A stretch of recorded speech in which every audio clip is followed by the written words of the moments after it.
Hello, Coach Tillman. Hey, hey. What you up to today, man? Oh, another day, baby. Another day. Another day, another dollar. That's right. Yeah. Hey, I'm Wayne Hudson. I'm Jeremy Here Tillman. we are with another coaching tip for the Christ life. Jeremy, today I want us to focus in on a couple of verses in Jeremiah, chapter 17, especially verse 9. Verse 9 says that the heart is more deceptive than all else and is desperately sick. Who can understand it? Verse 10 says, I, the Lord, search the heart and test the mind, even to give each man according to his own ways, according to the results of his deeds. You know, this tells us that a man's heart is extremely, extremely wicked. Yeah. That is sick, is what it says. And I often hear people with good intentions, good people with good intentions make this statement.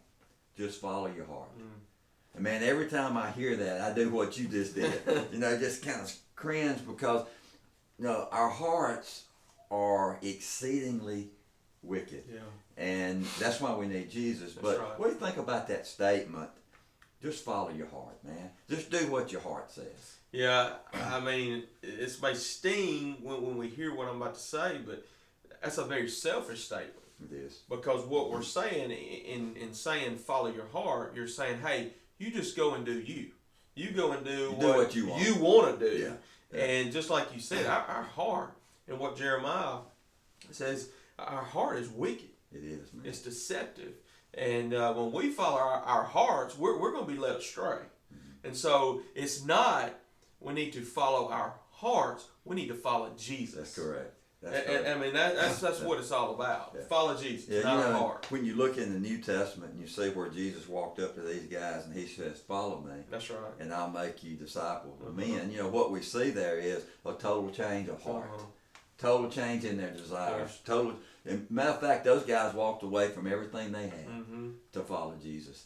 And I think sometimes that we misunderstand how wicked and deceptive our heart is.